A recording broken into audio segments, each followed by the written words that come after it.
হে আমার রব, এখানে সাপ কেন? আমাকে দুনিয়ায় ফিরিয়ে দিন, আমি এবার ন্যাক আমল করব। আপনার দোহাই।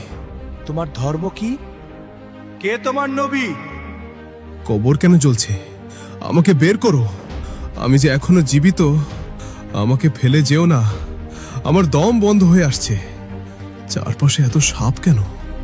কেউ কেন আমার উত্তর দিচ্ছে না? কবরে চিৎকার করছে এক যুবক, কিন্তু তার চিৎকার কেউ শুনছে না।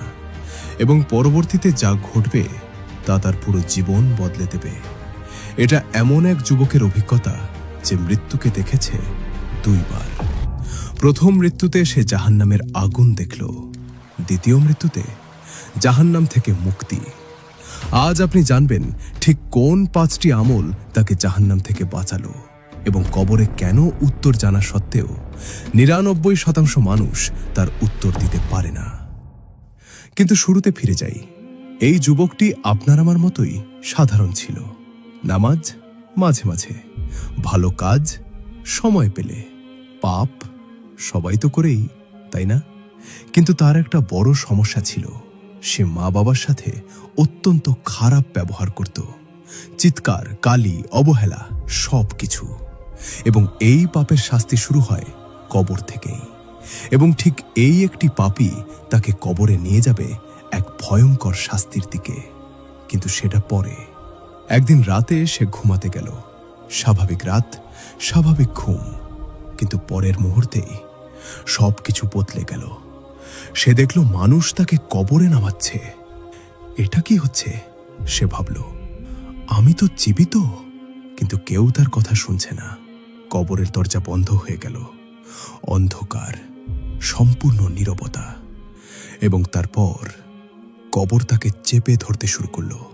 চারদিক থেকে হাড় ভাঙা শব্দ, শ্বাস বন্ধ হয়ে আসছে, যন্ত্রণায় চিৎকার, কিন্তু কেউ শুনছে না।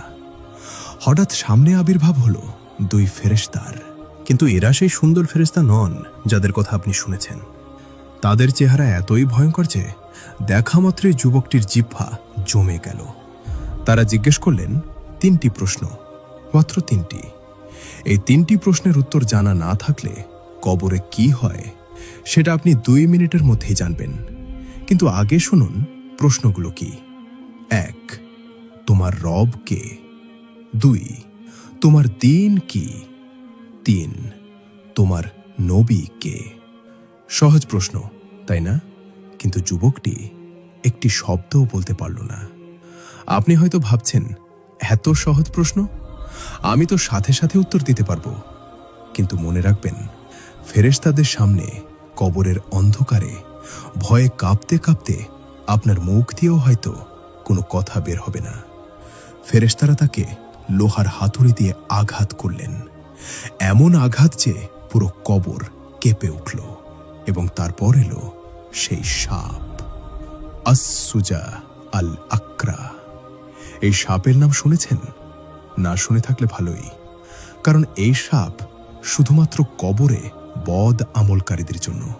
সাপটি যুবককে এমন জোরে দংশন করল যে সে মাটির 70 হাত নিচে দেবে গেল।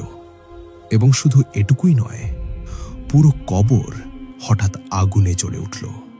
চারদিক থেকে আরো সাপ বের হলো, কামড়াচ্ছে, দংশন করছে, আগুন জ্বলছে। যুবকটি চিৎকার করে আল্লাহর কাছে ফরিয়াদ করছে, ইয়া রব, আমাকে ফেরত পাঠাও। আমি ভালো কাজ করব, তোমাকে খুশি করব। ইয়া আল্লাহ, আমাকে বাঁচাও। এবং ঠিক সেই মুহূর্তে তার চোখ খুলে গেল। যুবকটি দেখল সে তার নিজের বিছানায়। ঘামে ভিজে গেছে পুরো শরীর, হাত পা কাঁপছে। এটা স্বপ্ন ছিল, কিন্তু এমন বাস্তব স্বপ্ন তো কখনো দেখেনি। আগুন, সাপ, ফেরেশতা সব যেন এখনো চোখের সামনে ভাসছে। মনে আছে আমি বলেছিলাম এই যুবক মৃত্যুকে দেখেছে 2 বার। এটা ছিল প্রথমবার, এবং এটা শুধু একটা সতর্কবার্তা ছিল আল্লাহর পক্ষ থেকে। কিন্তু দ্বিতীয়বার, যুবকটি কয়েকদিন ঘোরের মধ্যে ছিল। কিছু খেতে পারত না, ঘুমাতে পারত না। চোখ বন্ধ করলেই সেই কবর, সেই আগুন। তারপর একদিন সে সিদ্ধান্ত নিল। সে মসজিদে গেল, কান্নায় ভেঙে পড়ল। সিজদায় গিয়ে তওবা করল, হে আল্লাহ, আমি ভুল করেছি, আমাকে ক্ষমা করো, আমি বদলে যেতে চাই। এবং সে সত্যিই বদলে গেল। নামাজ 5 ওয়াক্ত মসজিদে, মা বাবা, সে তাদের পায়ে হাত দিয়ে ক্ষমা চাইল, পাপ পুরোপুরি ত্যাগ করল। কিন্তু কিছুদিন পর সে ভীষণ অসুস্থ হয়ে পড়ল। ডাক্তার বললেন, আপনার একটি মরণ ব্যাধি হয়েছে, বাঁচার সম্ভাবনা খুবই কম, হয়তো কয়েক সপ্তাহ। যুবকটি থমকে গেল। সেই স্বপ্নের কথা মনে পড়ল, কিন্তু এবার ভয়ের বদলে তার মনে এলো এক প্রশ্ন, আমি কিভাবে কবরের আযাব থেকে বাঁচতে পারি? সে দৌড়ে গেল মসজিদের ইমাম সাহেবের কাছে। ইমাম সাহেব তাকে 5টি আমল শেখালেন। আপনিও মনোযোগ দিয়ে শুনুন। 1. সর্বদা ইস্তিগফার করা। আল্লাহ বলেছেন, যারা ক্ষমা চায় আমি তাদের আযাব দেই না। 2. প্রতি রাতে সূরা মুলক পাঠ। এই সূরা কবরে সুপারিশ করবে এবং আযাব থেকে রক্ষা করবে। 3. নামাজ ঠিক রাখা। নামাজ মুমিনের জন্য কবরে নূর হয়ে আসবে। 4. বেশি বেশি সাদকা। সাদকা জাহান্নামের আগুন নিভিয়ে দেয়। 5. কান্নাকাটি করে দোয়া, আল্লাহর কাছে হৃদয় থেকে কান্দুন, ক্ষমা চান। যুবকটি মৃত্যুর আগ পর্যন্ত এই 5টি আমল করল, প্রতিদিন, প্রতি মুহূর্তে। এবং অবশেষে সেই দিন এলো, যুবকটি মারা গেল।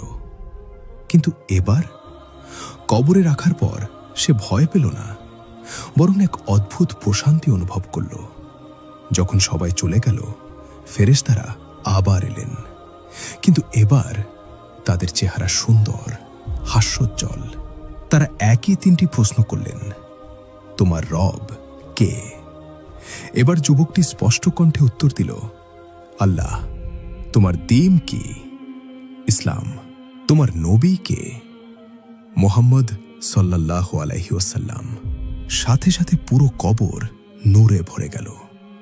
যেখানে আগে আগুন ছিল সেখানে এখন জান্নাতের বাগান। যেখানে সাপ ছিল সেখানে এখন ফুলের সুগন্ধ। যেখানে যন্ত্রণা ছিল সেখানে এখন প্রশান্তি। ফেরেশতারা মৃদু হেসে বললেন, তোমার রব তোমাকে ভালোবাসেন। তিনি তোমাকে স্বপ্নের মাধ্যমে সতর্ক করেছিলেন। তুমি সেই সুযোগ নষ্ট করোনি। তুমি তওবা করেছ, বদলেছ, তুমি আমল করেছ। আজ তুমি সফল। যুবকটি আল্লাহর শুকরিয়ায় সিজদায় পড়ে গেল। এই ঘটনা থেকে আমরা কি শিখলাম? প্রথমত, আল্লাহ আমাদের সুযোগ দেন। কখনো স্বপ্নে, কখনো অসুস্থতায়, কখনো কোনো ঘটনায় তিনি আমাদের সতর্ক করেন। দ্বিতীয়ত, যতক্ষণ শ্বাস আছে ততক্ষণ তওবার দরজা খোলা। তৃতীয়ত, ছোট ছোট নেক আমলই কবরে আপনার সঙ্গী হবে।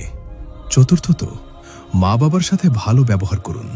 তাদের সাথে খারাপ ব্যবহার কবিরা গুনাহ এবং এর শাস্তি ভয়ঙ্কর।